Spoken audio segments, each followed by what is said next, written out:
So, as you'd imagine, I love it when a horror movie focuses its logic on one simple idea, as opposed to many ideas that eventually become unfocused and spiral into nonsense.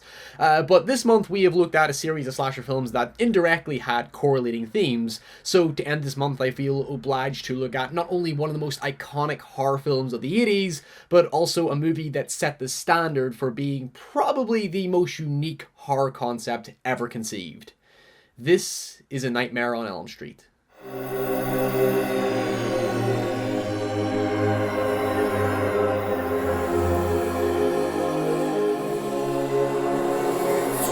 Let's get this out of the way first. I was surprised how many early horror movies hold up today, but this one, not so much. Sure, it had a comparably smaller budget to many other films, but I didn't find this film remotely scary or as engaging. But here, it takes some time to look past it, and once I did, Freddy's menacing nature does start to project through, and purely from a mise-en-scene perspective, the trance-like visuals are genuinely compelling at times.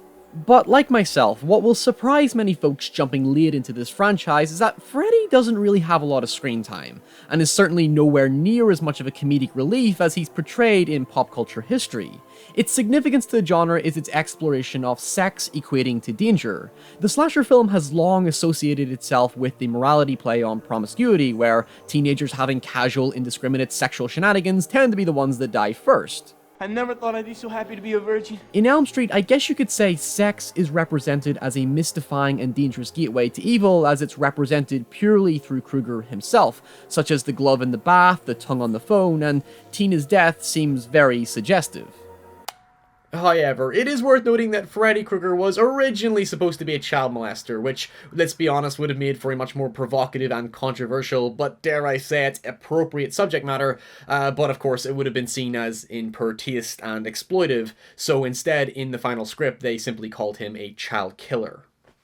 Regardless, the idea that sex is negatively presented plays into the innocence and challenges the characters face in their adolescence. They are discovering new experiences, and sex has always been perceived as this physical threshold into adulthood.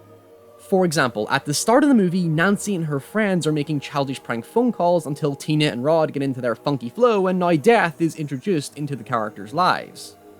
In It Follows, directly inspired by Halloween and Elm Street, David Robert Mitchell makes a pretty convincing argument over the symbiotic relationship between sex and death. Society, and parents especially, like to label sex as seemingly dangerous in the eyes of a lot of teens in fear of their safety, like, if you don't wear a condom, you're gonna die, or oh, your dick's gonna fall off, or something like that.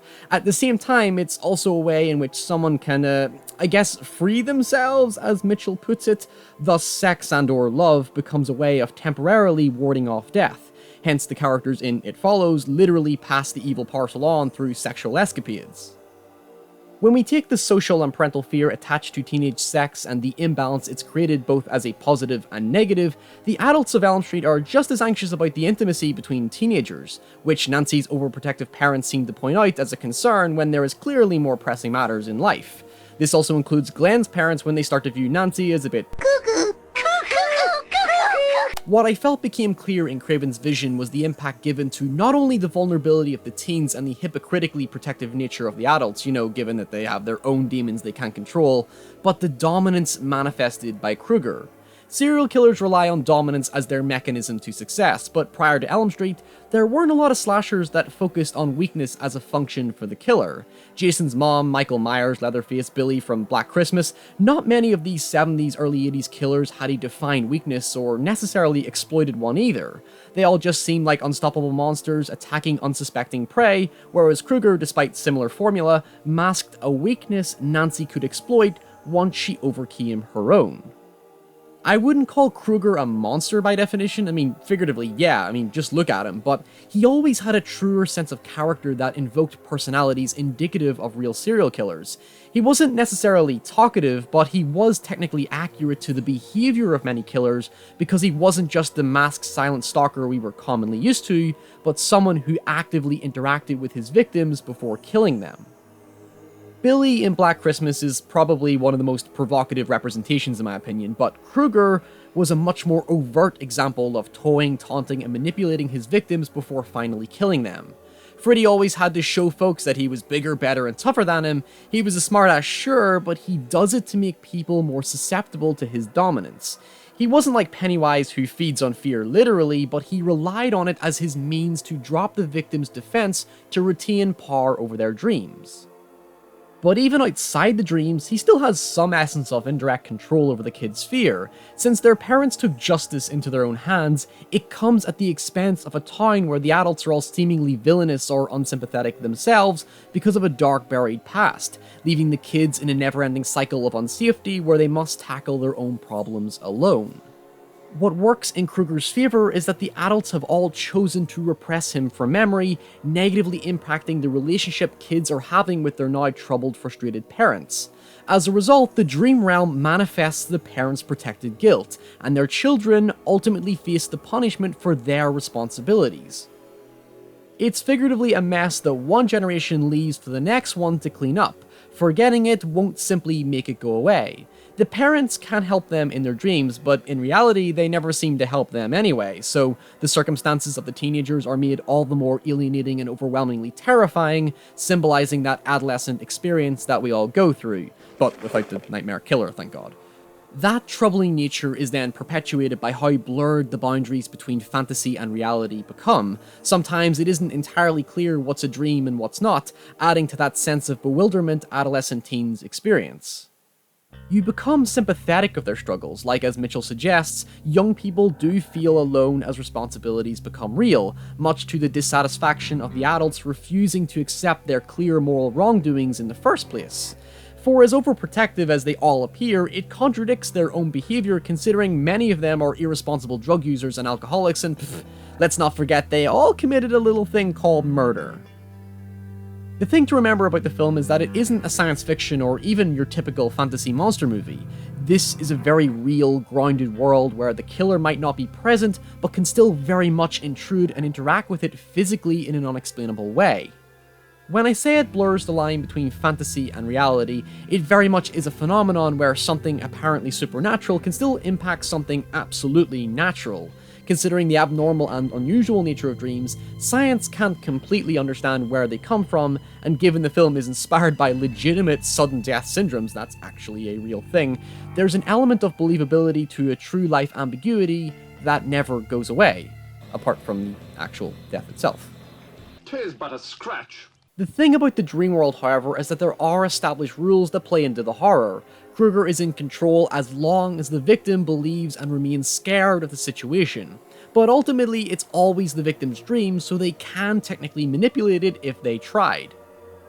But when Nancy confronts Kruger, she discovers a passage to his lair, so to speak, showing that he's more of a parasite latched onto her dream, or, excuse the comparison, like a ship docking onto a space station, if you will.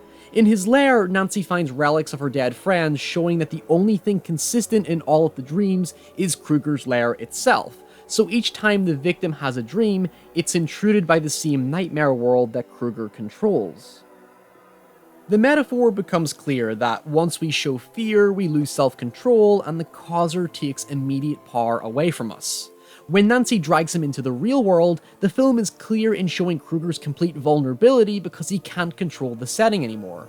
At the same time, to subvert the expectation that he can be defeated, the film never forgets to clarify that Kruger simply isn't real. He's still a figment of Nancy's dreams because he died a long time ago. It leaves the film's conclusion with a surprising sense of poignancy. In a desperate bid to overcome the challenges of adolescence, the reality is that challenges and subsequent responsibility never go away. Kruger, as the embodiment of nightmares, can't be made away with. Nightmares, doubts, and fears are something you live with. So regardless of the happy conclusion Craven personally wanted, the ending shows us that her dreams are a part of her, and symbolically seeing her mother dragged away by Freddy kinda goes to show her that her parents won't be there forever. When I say a film feels like a nightmare, it's another way of saying that it's completely out of the comfort zone or abilities of the characters and is entirely the domain of the threat, who effectively can re-enter with no rules, or at least rules that favor their dominance. In his own words, Kruger's victims are his unwilling puppets. Like a lot of killers, he depends on superiority and is weakened when placed in a condition he physically can't control. He isn't instinctual or, dare I say it, cunning. I mean, he simply knows the world and his setting, and his abilities are ultimately defined by it, much to the same effect as how Nancy and her friends choose to live their lives that are ultimately controlled by the force of their parents, at least for now. And I think that about covers our Halloween 2017 series. I will be announcing the November series tomorrow via Twitter, so go follow me there so you know what those videos are going to be. And thank you to everyone who has supported the show this month, whether you be commenting, liking, or sharing the videos. And of course to the amazing patrons who have helped me through this brutal demonetization process because YouTube doesn't like horror content. I will be doing a Q&A video very soon, so if you have any questions for that, leave them below. I will not be here next week because of course I have to deal with real life stuff, which takes up, of course, all my time when I don't have time to make these videos, which gives me a chance to get a new one of these. There we go. See you in 2 weeks.